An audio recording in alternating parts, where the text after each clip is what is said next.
طرح ان لوگوں کی جڑ کاٹ کر رکھ دی گئی جنہوں نے ظلم کیا تھا، اور تعریف ہے اللہ رب العالمین کے لیے کہ اس نے ان کی جڑ کاٹ دی۔ تب آپ دیکھیں یہاں پر لوگوں کی جڑ کاٹنے پر اللہ کی تعریف بیان کی گئی ہے۔ فَقُطِعَ دَابِرُ الْقَوْمِ الَّذِينَ ظَلَمُوا وَالْحَمْدُ لِلَّهِ رَبِّ الْعَالَمِينَ۔ تو ظالم جابر جو لوگ ہوتے ہیں، جن سے لوگ اذیت اور تکلیف محسوس کرتے ہیں، جو ہر طرح کی خرابیاں کر رہے ہوتے ہیں، تو ان کو جب اللہ تعالیٰ ان کی جڑ کاٹ دیتا ہے تو اس پر بھی اللہ کا شکر آنا چاہیے۔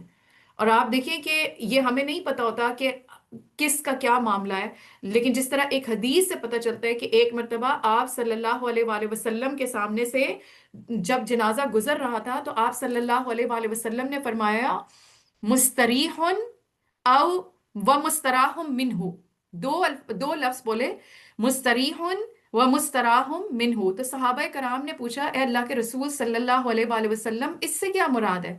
تو آپ نے فرمایا مستریح وہ بندہ مومن ہے جو دنیا کی مصیبتوں اور مشقتوں سے اللہ کی رحمت میں آرام پانا چاہتا ہے۔ یعنی جب وہ فوت ہو جاتا ہے شخص، تو اس کی جو دنیا کے فتنے، آزمائشیں، جو مصیبتیں تھیں، وہ ان سے اب آرام میں آ جاتا ہے۔ اب اس کے آرام کا ٹائم ہے، اب وہ ریلیکس ہو جاتا ہے۔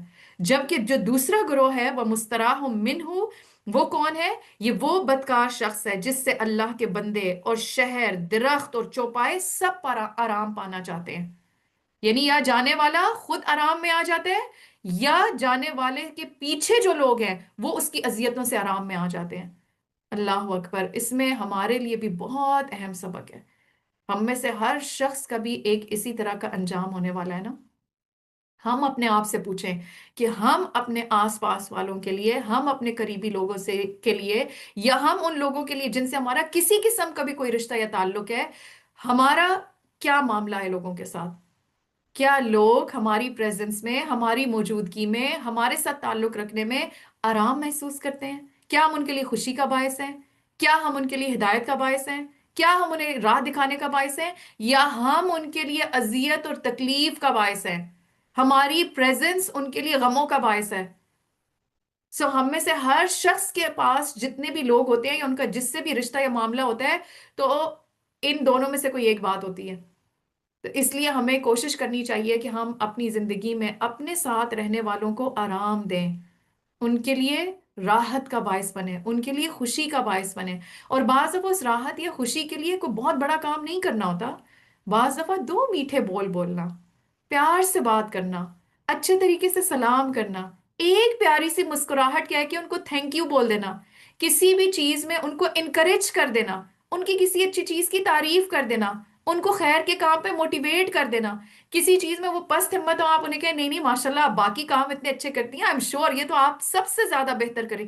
آپ دیکھیں ایک اس طرح کی جو ہم پازیٹیو بات کرتے ہیں، ایک سٹروک دیتے ہیں، اگلے بندے کو ہم کتنا اپلفٹ کر لیتے ہیں۔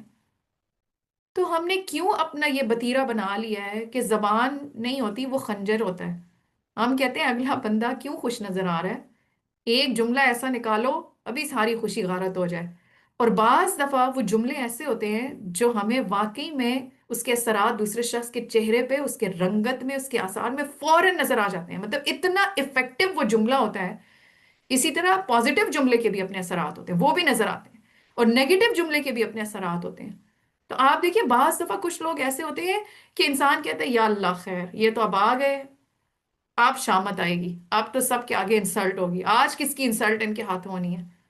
تو اس وقت یہ سوچا کریں کہ میرے مرنے کے بعد لوگ شکر ادا کریں گے کہ جان چھوٹی اس اذیت اور اس تکلیف سے، یا ہماری زندگیوں میں ہماری موجودگی، ہماری پریزنس لوگوں کے لیے راحت، سکون، خوشی کا باعث ہوتی ہے، ان کو اپلفٹ کرنے کا باعث ہوتی ہے، ہدایت کے راستے میں، نیکی کے کاموں میں ہم ان کو آگے بڑھانے کا باعث بنتے ہیں۔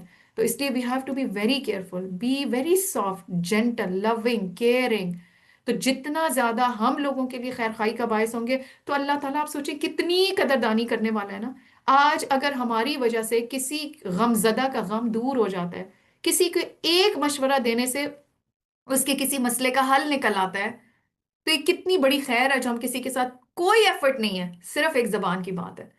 لیکن جو تعریف کا موقع ہوتا ہے ہم تعریف بھی ایسے انداز میں کرتے ہیں کہ بعض دفعہ تو لوگ لٹرلی پوچھتے ہیں یا آپ نے تعریف کی ہے یا مذاق اڑایا ہے، مطلب وہ سمجھ ہی نہیں آتی ہے کہ اچھا تعریف بھی اس انداز میں کرو کہ بس آئی ڈونٹ نو کہ کیا ہوتا ہے. تو اللہ تعالیٰ ہم سب کے حالوں پر رحم کرے، جس کے اندر قرآن اترتا ہے، جس کے اندر اس کا نور اترتا ہے، جس کا دل چمکنے لگتا ہے، اس کی باتوں سے، اس کی پریزنس سے، اس کے معاملات سے لوگوں کو آسانی اور راحت ملتی ہے، خوشی ملتی ہے.